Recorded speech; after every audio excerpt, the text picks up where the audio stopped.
Hi there. This is most likely uploaded in 2, possibly 3 segments.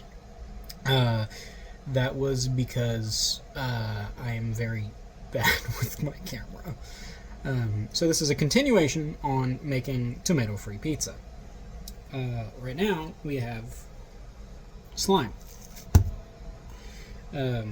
And because I'm also terrible with camera angles, you're most likely not going to see this part. But this will be the rolling out of the pizza dough. I don't have a rolling pin, so I just use this. Take my ring off.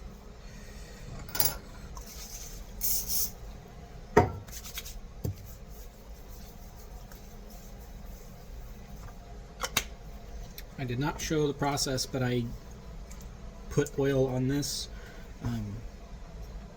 I wanted to avoid the jokes. So, literally, it's just gonna roll it out like you would a normal pizza, but without a actual rolling pin, just with a can of spray of oil.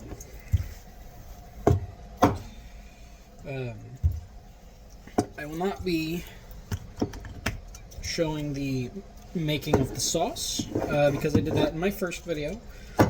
Oh shoot. However, I will most likely cover that again, but today's not the day because I don't want to. So this is just me going to be showing you pizza. That looks about good. I don't care if you're not supposed to spray these or do it. You just spray the inside of your cast iron lightly. You don't have to do too much. It's cast iron. So long as it's properly seasoned, you're fine. And we put it in there. I'm gonna pinch it around the edges so that it covers the full bottom of the pan, and up the sides just a little bit so that it cups everything and gives it a nice crust. So here is it post squeezing. Now it is time for sauce. I did recently try this where I cut up meatballs and put it on it. It was really good, but I ate too much of it and almost threw up. It was worth it. I'm gonna get the sauce. I hit a chair. Sauce. Pepperoni. And cheese. Just doing a pepperoni pizza because that is what my wife requested of me. So that's all you're getting. Grab a handy dandy spoon. Give this a little mix. I typically, when I make the sauce, I typically say it's good for about a week. Probably fine. Don't actually know because it's never in our fridge long enough to go bad. So I don't actually know when it goes bad. So, just use your best discernment and judgment about whether or not it is going to be safe to eat after however long it's in your fridge.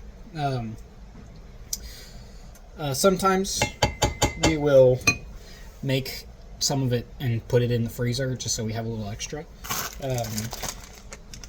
Because, why not? There's nothing wrong with that. Can't stop me. Not the boss of me. Only my wife is. And God. I mean, that's a big one. I'm getting a cutting board. Cutting board. Small one. Last time I made pizza, my wife asked me to cut up the pepperonis, make them a little easier to move around or eat or whatever. So we're going to use this here knife I don't know if I'm allowed to say that on the internet anymore. I don't know how people react to violence. We're just going to cut our stack of pepperonis into sixths. And then we're just going to sprinkle it on there, you know? Just sprinkle it. Give it a good little sprinkle. Try to get them nice and evenly dispersed. That's always nice. It also helps bring about more flavor. I personally think that the pizza is the best of the tomato-free recipes that I've had so far. Sorry, my alarm was going off. But that's probably just because I really like the pizza.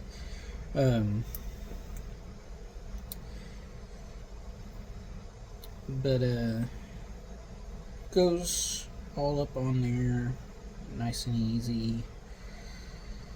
And then we top it up with cheese. I know you're supposed to use mozzarella for pizza.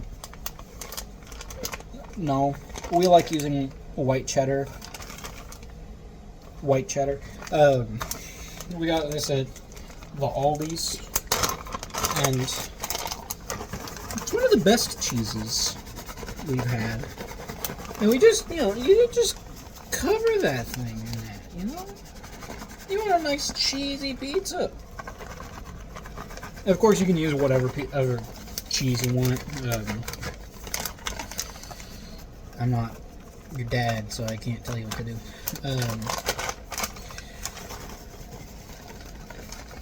But just cover it, right? Just cover that bag. Sure, dump the whole bag. Who cares? All right. Now this goes in the oven for 10 minutes at 475. So I will be right back. Also, while I am waiting for the pizza to cook, if any of you have food allergies that you're wanting to get around or find ways to cook through, let me know what they are, and I'll try to find some ideas and recipes that I can share with y'all, and maybe I can make a difference. Okay, we're back. The oven has just gone off, so I'm going to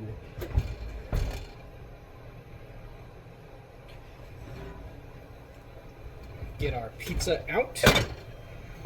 It is looking amazing. So, I'm going to get our spatula and just go around the edges with it, just to get everything unstuck, which is actually really easy because it just straight up doesn't stick to my cast iron. Move everything back into place. Grab this. This is a cake stand. I have found that it fits pizzas perfectly. So we're just going to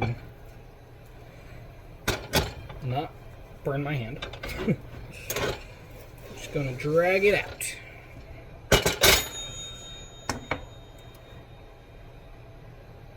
Looks pretty good. And just gonna move the cast iron out of the way. Make sure I don't burn myself. I'm gonna put another layer of seasoning on it when I'm finished here. I would make a video about that, but I do not trust myself to get it right, or to be able to teach it. So find somebody else for that.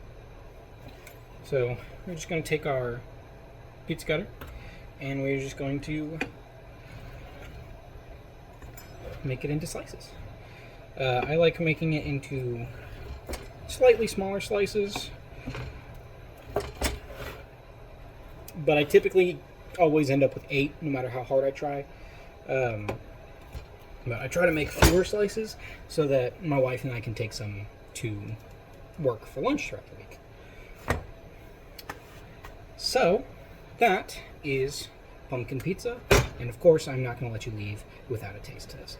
So I'm going to scoot it closer to you so you can have a great view of that. I'm going to grab a plate and grab a slice.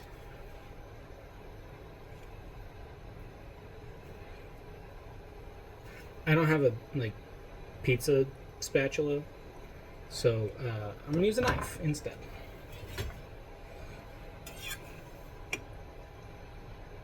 Oh, look at that! That is completely organic cheese pull. No glue involved. Move you out of the way. Here we have my tiny baby plate full of pizza, and because it's hot, I'm gonna use a fork and knife. I don't care if the Italians hate me. That's kind of the whole theme of my channel.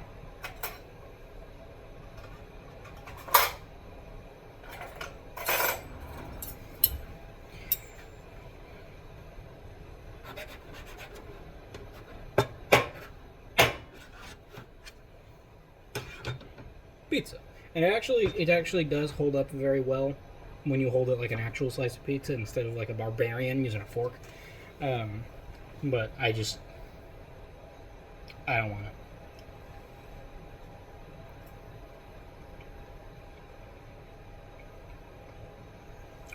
it. No matter what Italy says, that is a pizza. Right. Thinking next I'm going to show ice cream. Of course, that is naturally tomato free, but some people can fix that. Yeah, I'm thinking about doing ice cream next. So stay tuned, and I hope you enjoyed.